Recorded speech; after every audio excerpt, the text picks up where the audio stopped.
So here we are, we're back in my kitchen. I brought with me some of the skirt steak that we were talking about earlier with Jessica and Josh. And we are going to put together a little something that is one of Jessica's favorite ways to cook skirt steak. Now, I have put this in a marinade. Very simple. It's 3/4 of a cup of balsamic vinegar to 1/4 cup of olive oil with some rosemary, kind of crushed up, and a few cloves of garlic, about 4 cloves of garlic. It's been sitting here not that long, about 45 minutes. All I'm going to do is fry it up in this very hot pan that I have here, and we're going to just saute it on both sides very quickly, about 90 seconds aside. Now,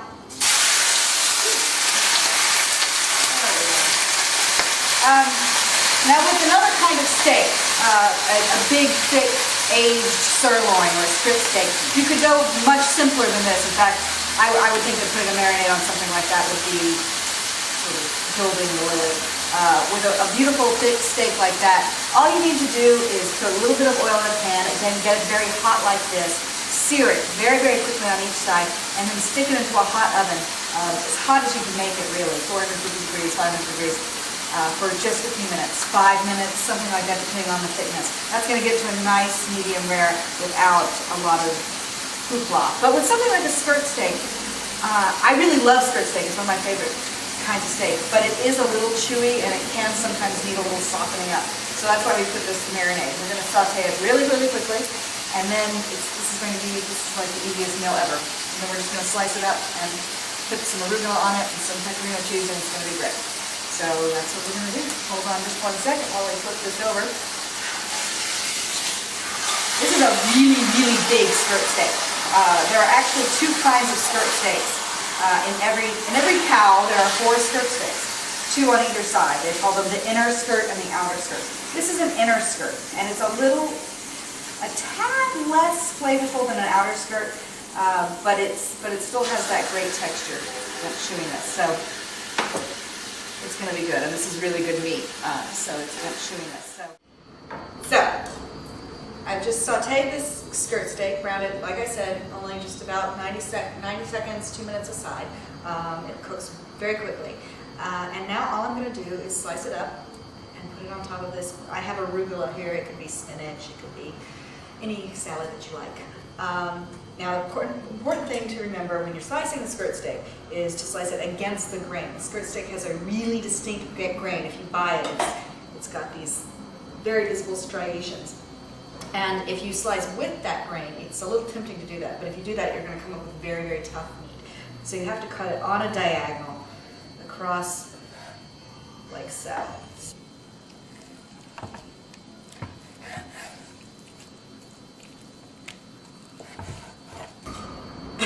Nice few strips down in there. This, again, huge, huge skirt steak, really big. If you want to do this and you feel like you don't have the kitchen, you don't have the right size pan, you don't have a big enough kitchen, either just get a smaller skirt steak or cut a big one into smaller pieces and do it a little bit at a time. It's such an easy recipe that you shouldn't let yourself not do it simply because you feel like this is too much meat for you, because you can do it in smaller degrees. Slice it across like this. And as you can see, it's a nice pink, even though I cooked it for a very little time. It's a nice medium rare. Throw that there. And then I'm going to take a little, I have here pecorino cheese. Again, it could be any number of things. You could do Parmesan, you could do Asiago cheese, some nice hard cheese with a sort of nice salty taste to it. It's going to really hit it off against the arugula and the meat with the marinade. Just give it a nice little shavings. Maybe some of you can do better, prettier shavings than I can.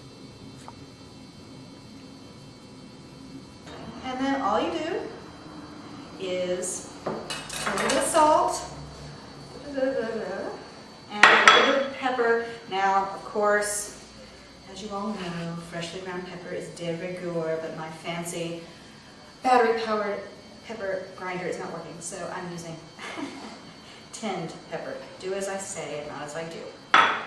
Whatever, it'll be good anyway. And that's all, that's it. That is a 5-minute meal right there. Really yummy. I'm gonna go eat it now. I'm gonna go eat it now. Please.